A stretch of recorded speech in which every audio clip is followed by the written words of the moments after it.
Okay, hello everyone. So next आपके पास जो green chemist के अंदर प्रिंसिपल है वो है chemical product should be designed in such a manner that a the end of their function they do not persist in the environment and break down into innocuous degradation products. ये भी बहुत ही simple सी बात है कि आपको chemical products को इस तरह से डिज़ाइन करना है कि जब केमिकल प्रोडक्ट का मतलब काम पूरा हो जाए, है ना, कोई भी प्रोडक्ट बना है, जैसे आपने कोई प्रोडक्ट बनाया वो पूरी तरह उसका काम फंक्शन ख़त्म हो गया है, तो फंक्शन ख़त्म होने के बाद उसका डिग्रेडेशन इसी तरह से हो कि वो हैज़ार्डियस या इनकॉशियस केमिकल्स में चेंज ना हो, ब्रेक डाउन ना हो। जैसे अपन बात करते हैं नॉर्मल से पॉलीथीन का एग्जाम्पल ले लेते हैं, सबसे बेस्ट एग्जाम्पल है पॉलीएथिलीन जो होता है आपके पास, यहाँ जिसको अपन पॉलीथीन पॉलीथीन बोलते हैं नॉर्मल लैंग्वेज में। पॉलीथीन जो होता है उसमें किस प्रकार का प्रोसेस है, आप जानते हो कि पॉलीथीन बहुत इजीली डिग्रेड नहीं होता है, पहली बात तो।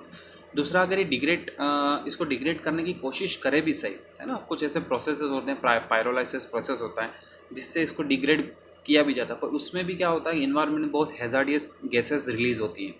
या फिर नॉर्मली अपन बात करें कि जैसे अपन पॉलीथीन होती है अपने आसपास, तो अपन क्या करते हैं, उसको जला देते हैं। पर अपन देखा है कि जब अपन पॉलीथीन को जलाते हैं तो बहुत ही मतलब हैज़ार्डियस और टॉक्सिक गैसेस रिलीज होती है जब हम पॉलीथीन को क्या करते हैं, बर्न करते हैं, खासकर कार्बन मोनोऑक्साइड जैसे गैसेस। सो प्रोडक्ट को इस प्रकार से डिज़ाइन करो शुरू से, मतलब जो प्रोडक्ट बन रहा है, जैसे अब आजकल क्या करते हैं, जैसे आजकल जो बैग्स होते हैं, जो पॉली बैग्स होते हैं, वो इस टाइप से बनाए गए हैं कि जो सनलाइट की प्रेजेंस में या फिर कई बार जो बैक्टीरियाज होते हैं, है ना, नेचुरल जो बैक्टीरियाज होते हैं जो सॉइल के अंदर वगैरह होते हैं, वो उनको बहुत ही इजीली डिग्रेड कर देते हैं, है ना। अपन देखते हैं कुछ ऐसे प्लास्टिक आजकल कुछ अलग टाइप के थोड़ा बैग आ गए। पहले आप देखना कि जो पहले के टाइम पे जो अभी भी आते हैं ऐसे बैग्स, पूरी तरह से तो बैंड नहीं हुआ है अभी, पर जो बहुत शाइनी बैग्स आते हैं, जो पॉली बैग्स आते हैं जो बहुत ही शाइनी होते हैं, मतलब शाइन करते हैं, चमकते हैं, वो इजीली डिग्रेड नहीं होते। पर आजकल देखना मेडिकल पर, खासकर जब आप मेडिसिन लेने जाओगे, आपको वो जो बैग देगा वो एकदम खुरदुरा सा होगा, मतलब वो शाइनी नहीं होगा, है ना, एकदम खुरदुरा खुरदुरा लगेगा। तो वो क्या इजीली डिग्रेड हो जाता है। अगर आप उसको बाहर फेंक देते हो या फिर उसको डिस्पोजल के लिए अपन दे देते हैं गार्बेज में, तो वहाँ पर भी वो क्या होता है, डिग्रेड हो जाता है। पर जो आपके शाइनी और जो पॉलीथीन है वो इजीली डिग्रेड नहीं होता है। तो और पॉलीथीन सबसे बड़ा प्रॉब्लम है ना, मतलब अगर अपन बात करें कि साइंस डेवलपमेंट में जो सबसे हैज़ार्डियस डेवलपमेंट है वो पॉलीथीन ही है। तो सबसे पहले उसको ग्रीन करना या उसको डिग्रेड करना ताकि वो नॉन टॉक्सिक में नहीं चेंज, वो सबसे इम्पोर्टेंट है। नेक्स्ट अपन बात करें तो यहाँ पर यही सब लिखा हुआ है, जैसे मैं एक बार थोड़ा सा रीड कर the this principle is based on the molecular level designed to develop product that degrade into non hazardous substance when released in environment। मतलब मोलिकुलर लेवल पर इस तरह से डिज़ाइनिंग होनी चाहिए। देखो अपन नॉर्मल डिज़ाइन की बात नहीं कर रहे हैं, ये नहीं कि भाई आपकी पॉलीथीन दिखेगी कैसी, या कोई प्रोडक्ट का फॉर्मेशन करे, जैसे कोई प्लास्टिक प्रोडक्ट बना रहे वो दिखेगा कैसा कैसा हो, उसकी बात नहीं करें। अपन बात करें मोलिकुलर लेवल डिज़ाइन की, कि मोलिकुलर लेवल पर उस केमिकल को या उस केमिकल प्रोडक्ट को किस टाइप से डिज़ाइन करें कि जब उस प्रोडक्ट का फंक्शन कंप्लीट हो जाए, है ना, तो वो उसका किस तरह से वो डिग्रेड होगा, या किस टाइप के केमिकल या किस टाइप की गैसेस में वो डिग्रेड होगा। This synthesize product should be biodegradable, able to break down into harmless product by the activities of living organism. Plant based plastic can be made with which can be degraded naturally in microorganisms like bacteria, fungi, and algae. The plant-based plastic include polysaccharide starch from potatoes, corn, cellulose from um, marine plants, protein and such keratin from silk and wool, gelatin, collagen, casein, enzyme and polyester and polyhydroxy ketone। मतलब overall बात ये है यहाँ पर कि plant base plastic का use करना चाहिए, प्लांट बेस्ड प्लास्टिक का यूज़ करना चाहिए, जिससे उस तरह से पॉलीथीन बैग बनाओ जो प्लांट बेस्ड हो, है ना। मैंने आपको बताया जो थोड़े खुरदुरे से आते हैं, जो थोड़े रफ होते हैं, वो जो पॉली बैग वो आपके प्लांट बेस्ड पॉली बैग्स हैं।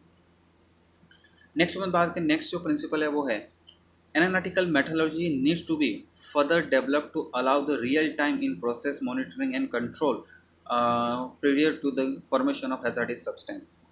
मतलब एनालिटिकल मेथोडोलॉजी, मतलब मेथोडोलॉजी ऐसी होनी चाहिए, जो मेथोडोलॉजी है वो ऐसी होनी चाहिए कि अपन रियल टाइम में ये मॉनिटर कर पाएँ कि आपकी जो भी केमिकल प्रोसेस या केमिकल रिएक्शन है उसमें किस टाइप से हैजार्डियस केमिकल रिलीज हो रहे हैं, ताकि अगर कोई हैज़ार्डियस केमिकल रिलीज़ हो रहा है उसको मिनिमम कर लो, या फिर अगर वो रिलीज़ हो रहा है तो उसको किसी तरह से मतलब स्टोर कर लो ताकि उसको कुछ और यूज़ करके उसको डिस्पोज किया जा सके, है ना। तो ये तो बहुत ही सिंपल सा है आपके पास, इसमें कुछ खास है नहीं।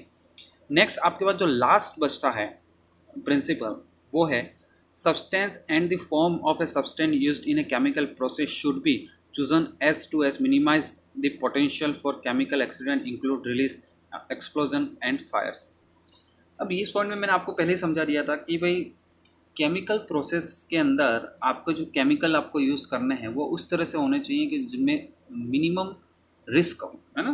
मतलब वो एक्सप्लोड ना होना चाहिए, फायर कैचिंग ना होनी चाहिए, मतलब एक्सीडेंट हो तो हैज़ार्डियस नहीं होने चाहिए, इस तरह से केमिकल अपन को यूज़ करने चाहिए। और ये सारी चीज़ें जैसे अपन जानते हैं कि एक भोपाल गैस कांड आप जानते हो ना, मिथाइल आइसोसाइनाइड गैस थी वो रिलीज़ हो गई थी, और इतने सारे जो भोपाल है उसके अंदर इतने सारे आपके जो लोग हैं उनकी डेथ हो गई थी। तो क्या है, मिथाइल आइसोसाइनाइड बहुत हैज़ार्डियस केमिकल गैस थी। तो ये जो प्रोसेस, ये जो जितने भी प्रिंसिपल हैं, ये सारे प्रिंसिपल ज़्यादातर अप्लाई कहाँ पे होते हैं, आपके इंडस्ट्रियल लेवल। मतलब आप ये ध्यान रखना कि जब गवर्नमेंट की पॉलिसीज़ बनती हैं किसी भी इंडस्ट्री के रिगार्डिंग, कोई केमिकल इंडस्ट्री या कोई और किस टाइप की इंडस्ट्री है, तो उसके रिगार्डिंग जो गवर्नमेंट की पॉलिसीज़ बनती हैं, तो ये जो ग्रीन केमिस्ट्री के जो प्रिंसिपल्स हैं उसके अकॉर्डिंग ही लॉ बनाए जाते हैं, है ना। लॉज इसके अकॉर्डिंग बनते हैं, ऐसा ऐसा प्रोसेस ये होना चाहिए, इस तरह से होना चाहिए। सो ये आपके लास्ट था, है ना। इसके अंदर में थोड़ा सा अपन रीड कर लेते हैं। One way to minimize chemical accident is to chosen reagent and solvent that minimize the potential of explosion, fire and accidental release. Risk associated with release of volatile solvent can be reduced by using alternative green solvent like critical carbon dioxide, living liquids, etc. ठीक है। Overall बात यही है कि भाई ऐसे chemicals का use करो जो इजीली वोलेटाइल ना होते हो। वोलेटाइल का मतलब जो इजीली गैस में ना चेंज हो, ऐसे चेंज ना होते हैं, जो ऐसे प्रोडक्ट जो इजीली गैस में चेंज नहीं होते उनके अंदर फायर कैच करने की टेंडेंसी क्या होती, कम होती।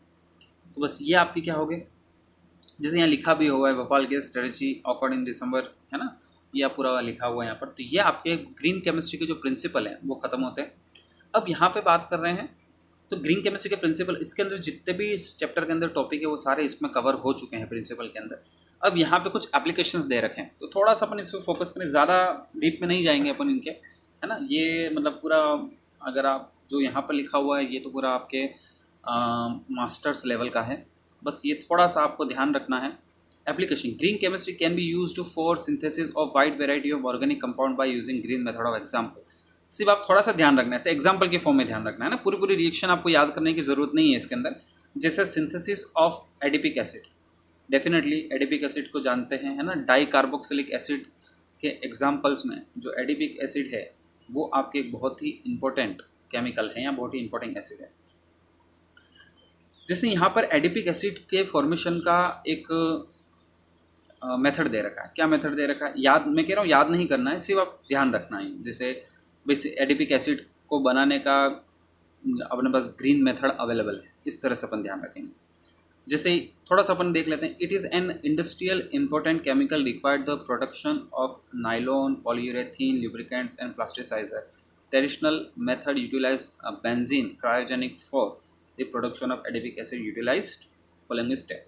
बेंजीन यूज़ करते हैं। क्रायोजेनिक बेंजीन का मतलब, क्रायोजेनिक मतलब होता है कि इसको बहुत ठंडा रखा जाता है ना, बहुत ही कोल्ड। फिर इसका क्या कराया, देखो हाइड्रोजनेशन कराया, तो यह साइक्लोहेक्सेन में चेंज हो गया। साइक्लोहेक्सेन में कार्बन मोनोऑक्साइड और कोबाल्ट और ऑक्सीजन के प्रेजेंस में ऑक्सीडेशन हो रहा है डेफिनेटली। किस में चेंज हो गया, साइक्लोहेक्सेनॉन में चेंज होगा, कीटोन में चेंज हो गया। देन इसकी रिएक्शन किससे कराई, साइक्लोहेक्सेनॉल से कराई, है ना। देन किसकी प्रेजेंस पे रिएक्शन हो रही, कॉपर, अमोनियम नाइट्रेट, HNO3 की प्रेजेंस में हो रही है एडिपिक एसिड। इस मेथड में प्रॉब्लम क्या है, this method is not eco friendly due to starting material benzene which is cryogenic at derived from non renewable petrol source. सबसे पहले प्रॉब्लम यहाँ से स्टार्ट हो जाती है, भाई बेंजीन जो है ये आपके petroleum, non renewable petroleum source, मतलब बेंजीन आपको कहाँ से मिलेगा, नॉन रिन्यूएबल पेट्रोलियम सोर्स से मिलेगा, है ना, पेट्रोलियम प्रोडक्ट से मिलेगा। और ये पेट्रोलियम जो प्रोडक्ट होते हैं ये नॉन रिन्यूएबल हैं, अपन सब जानते हैं अच्छे से। तो दिक्कत यहाँ से स्टार्ट होगी। दूसरी दिक्कत क्या, देखो जैसे ये बुक में वैसे नहीं लिखा हुआ पूरी तरह से इसको, पर मैं बता देता हूँ। क्रायोजेनिक बेंजीन क्रायोजेनिक स्टेट में होना है। क्रायोजेनिक स्टेट का मतलब होता है काफ़ी ठंडा, है ना, टेम्परेचर काफ़ी कम होगा इसका। अब टेम्परेचर कम रखने के लिए अपन को एनर्जी की रिक्वायरमेंट लगेगी, किसको ठंडा रखने के लिए अपन को एनर्जी चाहिए, जिससे उससे ठंडा रखना पड़ेगा। तो भाई हायर एनर्जी की रिक्वायरमेंट होगी यहाँ पे डेफिनेटली आपको, तो ये प्रॉब्लम है इसके अंदर। नेक्स्ट आपको ये जो N2O गैस दिख रही है ना, N2O वैसे हजार्डियस तो नहीं होती है, पर इन्वायरमेंट के लिए इतनी भी अच्छी नहीं होती है, क्योंकि ये आप यूँ कह सकते हो कि ये आपके जो ग्लोबल वार्मिंग गैसेस के अंदर आती है ये। अब इसका एक ग्रीन मेथड की बात करते, देखो इसका ग्रीन मेथड देखो। अब ग्रीन मेथड में क्या हुआ, एक ग्रीन सिंथेसिस इकोबिंग of adipic acid developed by John V. Foss and Karen May Brath from glucose, a naturally occurring renewable source. This synthesis utilize genetically alternate E. coli bacteria and water as solvent. मतलब आप ये देखो कि ये एक chemical से भरा हुआ प्रोसेस था, है ना, मतलब केमिकल तो इसमें भी हैं, पर ये हैजार्डियस केमिकल है यहाँ पर। अब यहाँ पर क्या आपके ग्रीन मेथड के अंदर बना रहे हैं एडिपिक एसिड, पर किससे बना रहे हैं, ग्लूकोज से बना रहे हैं। कौन सा ग्लूकोज, डी ग्लूकोज। इसमें क्या किया कि आपके पास जो बैक्टीरिया होता है ना, ई कोलाई बैक्टीरिया, उसमें कुछ जेनेटिकली चेंज किए। ये जो प्रोसेस है, जो बायोटेक्नोलॉजी वाला जो प्रोसेस है, बायोटेक्नोलॉजी या जेनेटिक्स वाला, ये तो बहुत ही इंपॉर्टेंट है रिएक्शंस के अंदर, खासकर जो एंजाइम्स की रिएक्शंस होती हैं, एंजाइम्स की होगी, बैक्टीरिया की होगी। इसमें क्या करते हैं ये, जिससे यहाँ पर अपने ई कोलाई की बात करें, ई कोलाई क्या है, एक तरह का मतलब कैटलिस्ट के फॉर्म में यूज़ हो रहा है। अब नॉर्मल ई कोलाई बैक्टीरिया तो वो तो इतना यूज़फुल नहीं है इस रिएक्शन में, तो उसमें क्या किया, जेनेटिकली चेंजेस कर दिए उसमें, है ना, जेनेटिकली चेंजेस किए और बायो कैटलिस्ट के फॉर्म में उसको यूज़ किया, और डी ग्लूकोज को किस में चेंज कर दिया, एडिपिक एसिड में। जिससे ये आपके पास डी ग्लूकोज है ना, इसका साइक्लिक स्ट्रक्चर लिखा हुआ है यहाँ पे ग्लूकोज का। ये ई कोलाई अपन ने यूज़ किया, ये किसको, इसको इसमें DHS में चेंज कर रहा है, फिर ये इसको PCA में चेंज कर रहा है ना, फिर ये इसको कैटेकॉल में चेंज कर रहा है, सीस एंड म्यूनिक एसिड में चेंज कर रहा है, और फिर इसका लास्ट में हाइड्रोजनेशन हो रहा है एडिपिक। अपन को पूरा प्रोसेस याद नहीं रखना है, मैंने आपको पहले ही बताया। आप सिंपल सा ये ध्यान रख लेना थियोरेटिकली कि एडिपिक एसिड के फॉर्मेशन में बेंजीन का यूज़ किया जाता है, जो कि एक petroleum non renewable petroleum source है, ठीक है। बट एडिपिक एसिड को डी ग्लूकोज से भी डिराइव किया जाता है, फॉर्मेशन किया जाता है ई कोलाई बैक्टीरिया के प्रोसेस में, जो कि ग्रीन मेथड। बस अपन को इतना ही ध्यान रखना। नेक्स्ट आपके पास एप्लीकेशन और भी है, सिंथेसिस ऑफ कैटेकॉल। तो यहाँ पर देख लेते हैं अपन। Traditionally catechol is prepared from benzene, definitely है ना, कैटेकॉल किससे फॉर्म होगा, बेंजीन का, क्योंकि बेंजीन का derive. Obtained from non renewable petroleum source, can now be prepared from naturally occurring harmless D glucose. मतलब इसी रिएक्शन की बात कर रहा है जो अपन ने प्रीवियस रिएक्शन पढ़ी है। यहाँ पे देखो, जो ये प्रीवियस रिएक्शन हमने पढ़ी, इसी की बात कर रहा है। वैसे तो कैटेकॉल, ये कैटेकॉल होता है ना, ये बेंजीन से, बट ये बेंजीन है, बेंजीन से डिराइव होना चाहिए क्योंकि इसका डेरिवेटिव मॉलिक्यूल है। पर अगर मैं इससे डिराइव करूँगा तो फिर से वही बात है कि नॉन रिन्यूएबल पेट्रोलियम सोर्स से डिराइव करना पड़ेगा। डी ग्लूकोज से करोगे, यहाँ पर ला के प्रोसेस रोक दो, मतलब ये आगे वाला प्रोसेस करो ही मत, तो ये एडिपिक में चेंज नहीं होगा, तो कैटेकॉल अपना एक रिन्यूएबल सोर्स से आपको मिलेगा। तो ये ग्रीन मेथड हो गया इसका, ठीक। तो इस टाइप से और भी बहुत सारे मेथड हैं जिसका डिस्कशन अपन नेक्स्ट वीडियो में करेंगे, और नेक्स्ट वीडियो तक आपके पूरा चैप्टर भी एंड हो जाएगा।